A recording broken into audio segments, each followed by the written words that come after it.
ladies and gentlemen, and welcome back to the world of V-Gaming Junkie News. The dross got too close to Emmy, so there's nothing but pure gaming-related meatiness. It is all about the electronic good stuff as we dive deep in all that's new in the various interactive virtual worlds. And so Nintendo expanded on their Nintendo Switch Online, aka that thing they made when they saw Sony and Microsoft charging a subscription for online and wanted in on it.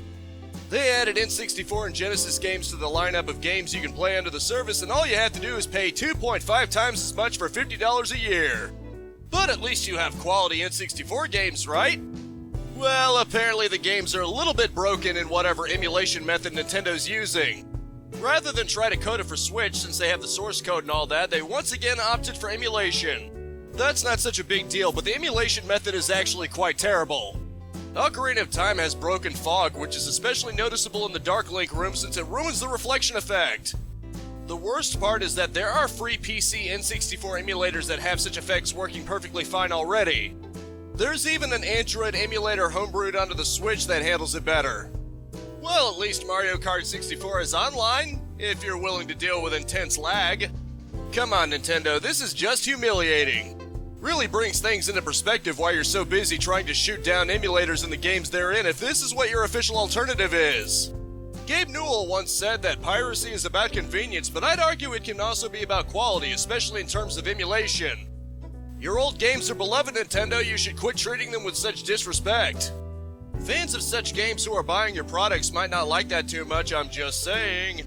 So, in other news, Keemstar has retired from Drama Alert, which of course was his show reporting on drama. I mean, it's right there in the title, come on guys. Now that alone wouldn't have made a news story since it's not really video game related, but it seems Keemstar was dragged into a bit of drama himself. The internet's favorite, oh the camera's on, Darkside Phil decided to start trashing on him when asked how he felt about it.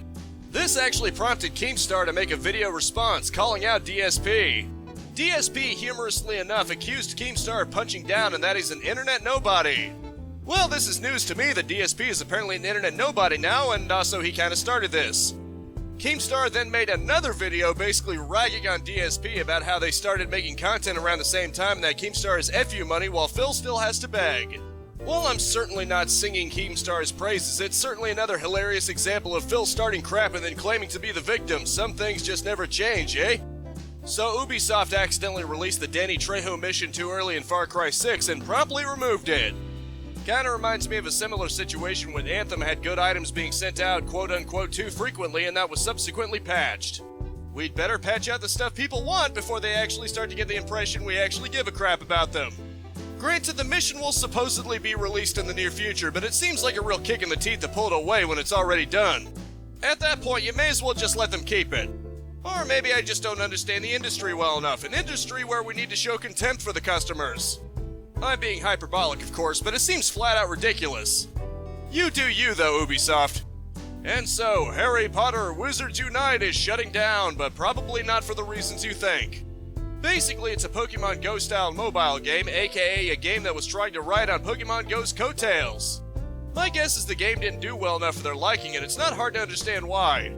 Just because Pokemon Go did well, that doesn't mean every cheap imitation of it is going to get the same success. After all, if people want Pokemon Go, odds are good they're just going to play Pokemon Go. Making your own clones only really works if it's improved enough or unique enough for people to want to go for it. Hence why Fortnite is the face of Battle Royale and not PUBG. Hogwarts Mystery is still available if you still want to get squeezed for microtransactions on your phone. Hogwarts Legacy is still set for release if you want the potential for something actually good. All joking aside, so long, Wizards Unite. I promise it's not all negative news, at least in theory. Microsoft and Sega are reportedly working together to make one big super game. Not much is known about it except that they have made use of Microsoft's Azure network for online functions. Apparently one super title is a quote large-scaled global FPS from a European studio unquote. Apparently it's a sci-fi shooter and will allegedly be a fresh take for a variety of playstyles. Well, if I want a multiplayer FPS with a variety of playstyles, I'd just play Team Fortress 2. Still, we'll have to wait and see how this turns out. I don't want to get my hopes up, but it might end up being something that isn't complete crap. I'm just messing around. I wish Sega and Microsoft the best in this. So apparently Zelda Ocarina of Time was going to have portals to go from one room in a dungeon into a completely different one. Some prototype animation shows a crystal with a view of another room that takes you to the room and then a seemingly infinite room that copies the same one over and over again. Comparisons have been made to the game Portal, and I can understand why, but the use of portals in a game engine obviously predates that game. It's interesting to see in motion though, even though I kind of understand how it works, so I'm not quite as wowed as some might be. Still, it's always interesting to see what could have been, and I'm sure in the N64 era, seeing a room inside a crystal that you mostly seamlessly go into might have blown people away. I hope to see more beta and alpha footage like this. It's part of gaming history, and it's always nice to see what things didn't make it into the final product. And so apparently the makers of the Nintendo Switch calculator have decided to branch out and make a Nintendo Switch alarm clock. I'm just kidding, they wouldn't try anything that bold. Nah, they're just starting slow and making a freaking Popeye game. You heard right, they worked on what looks like a 3D platformer game that should be releasing today on the Switch, so when this video gets out to you.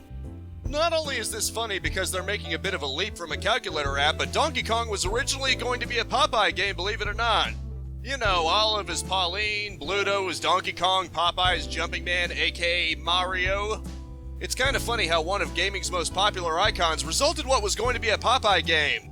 Well, if you want an actual Popeye game next to your Mario one, now's your chance. They made a calculator app so they know what they're doing. Finally, it seems Skyrim is getting yet another release. Not being content with just releasing it on every other major electronic, I guess Bethesda now wants to corner the non-electronic market too. Skyrim is getting a tabletop game release. It looks to be a figurine on map and card-based game, probably try to represent the RPG elements with them. I'll give them credit, it looks more interesting than just releasing it on yet another game console with barely any changes. Although it just isn't the authentic Bethesda experience if it isn't plagued with bugs. Maybe the game pieces will randomly clip through the board or glitch out. But seriously, it looks interesting enough. I'm sure tabletop fans won't necessarily love it, but might at least want to give it a shot. Who knows, a miracle might happen and it might even turn out good.